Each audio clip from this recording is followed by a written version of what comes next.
This is Israel's secret weapon in rescuing its remaining hostages, known as the Xavier 1000. This revolutionary technology turns high-risk hostage rescue missions into almost a walk in the park. With its ability to take 3D scans of a target building, the Xavier 1000 is a real game changer, and this is not even its most impressive feature. Before Israeli special forces ever attach the Xavier 1000 to the wall of the target building, a ton of things have to happen before that moment. The first of these is the initial intelligence gathering. Because of the plethora of not-so-friendly neighbors Israel has had since its inception, it is no wonder that it has developed some very sophisticated intelligence-gathering tools. The first of these is known as Red Wolf. Essentially, Red Wolf is a user database that every IDF military member has access to and uses whenever interacting with members of the public. The best way to describe it is that it's kind of like Facebook for intelligence gathering. The way it works is that every time Israeli soldiers go on patrol, carry out raids, detain anyone, or question anyone, the interactions are logged in the app. Information such as physical description, what was talked about, suspicious behavior, close contacts, and other pertinent info is logged along with photographs and fingerprints being taken. All of this data is added to that person's profile. When combined with the thousands of cameras Israel has installed throughout the country, including the West Bank and Gaza, the Israeli military can begin to track persons of interest in real time, along with building a spider web with whom they interact. The IDF can further aggregate this information through the use of AI technology. While Israel has perfected AI facial recognition in years past, during the ongoing war in Gaza, Israel has deployed revolutionary AI technology that incorporates information from Red Wolf and many other sources to develop intelligence. Known as Orion, this specially designed Gulfstream aircraft is the crown jewel in Israel's intelligence gathering capability. Utilizing a variety of highly classified sensors and powerful AI algorithms, the Orion can collect information via human intelligence, signals collection, radar, and various classified sensors. The Orion then uses powerful AI software programs that weigh all the various intelligence sources into coherent reports that the Israeli High Command can then act on. For the purposes of this video, let's assume that Orion picked up strong indications and warnings about the location of Israeli hostages being held at a safe house inside the Gaza Strip. What would happen next once the IDF decides to take action on this intelligence? Once the IDF learns that there's a pretty good chance Israeli hostages are being held at a particular location, the planning stage of the raid begins. While Israeli drones routinely blanket the skies over Gaza, surveillance drones would most certainly be diverted to watch the target building. During these observation runs, drones would be looking for answers to questions like what are the entry and exit points? What kind of security is at the building? What kind of schedule do the terrorists keep? What kind of weapons do they have? Are there civilians there? And if so, what is their business there? These questions and dozens more like them all must be answered through careful aerial and, if possible, human surveillance. As IDF planners get answers to these questions, they begin to form a plan of how to best attack the compound. For the purposes of this scenario, let's assume that Hamas is using a two-story home that rests on top of a tunnel shaft. During the day, the terrorists use the compound as a storage facility for food and ammunition that guards routinely leave to distribute. At night, tired Hamas fighters return to the building and sleep in the tunnels below to get some rest before returning to the fight in the morning. Because of this schedule, the IDF decides the best time to attack is actually during the day when there are not as many sleeping terrorists there. Though attacking during the day might have a higher risk of being seen, the IDF doesn't want to chance a gun battle in the dark with a bunch of heavily armored terrorists. Instead, the planned raid is scheduled for just after sunrise when the majority of the Hamas terrorists have left to do battle for the day and most of the guards are distributing supplies. With a skeleton crew on deck, now would be the best time to strike. But how would the IDF troops get there?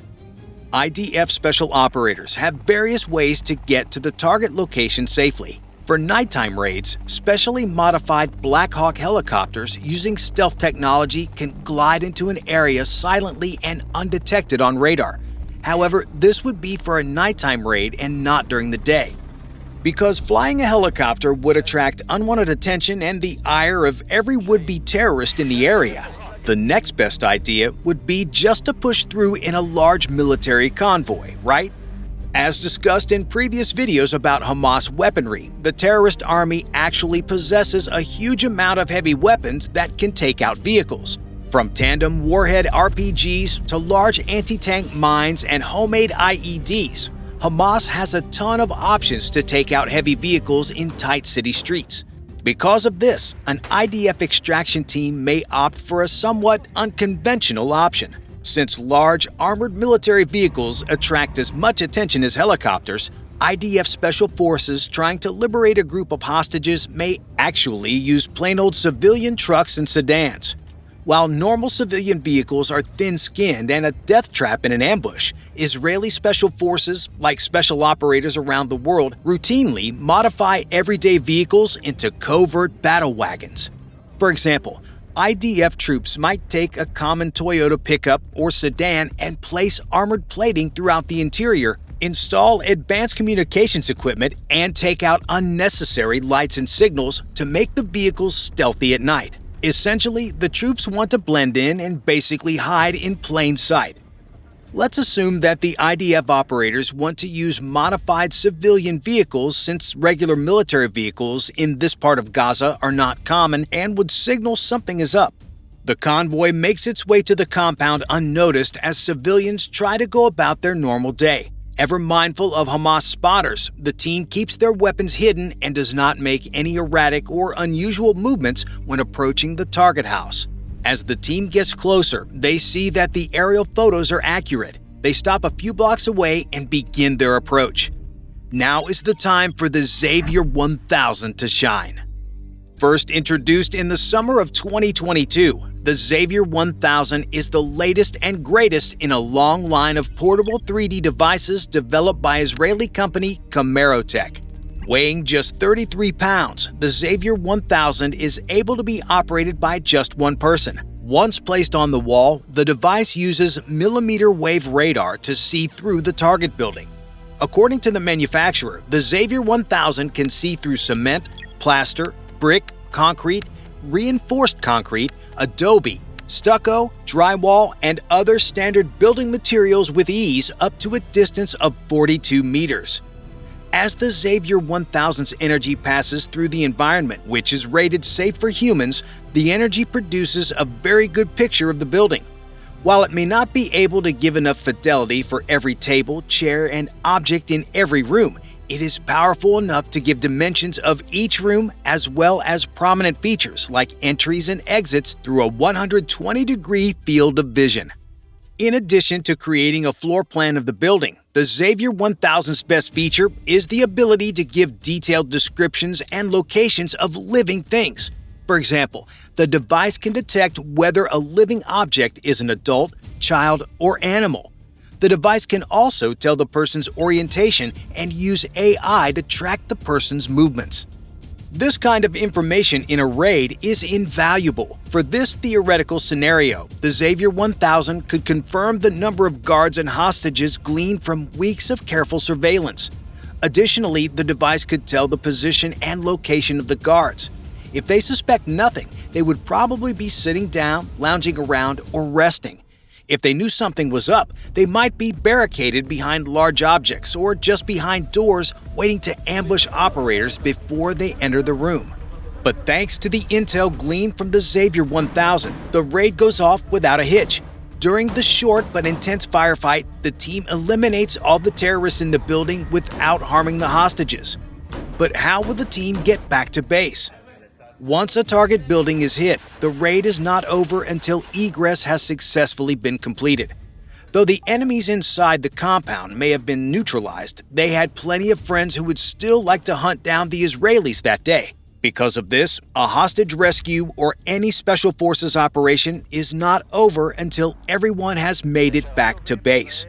To this end, IDF troops have a variety of methods, including CH-53 Sea Stallion heavy-lift helicopters, armored vehicles, modified civilian trucks, and more. For this scenario, it's very likely conventional forces could be on standby as what is known as a Quick Reaction Force, or QRF. Essentially, a QRF is a get-out-of-jail-free card when the jig is up and it's time to go. If the QRF has to be called, stealth goes out the window and the team will shoot their way out alongside regular Army troops. Thankfully, the team did not have to call their QRF this time as the raid was so well executed thanks to the Xavier 1000. Bye for now.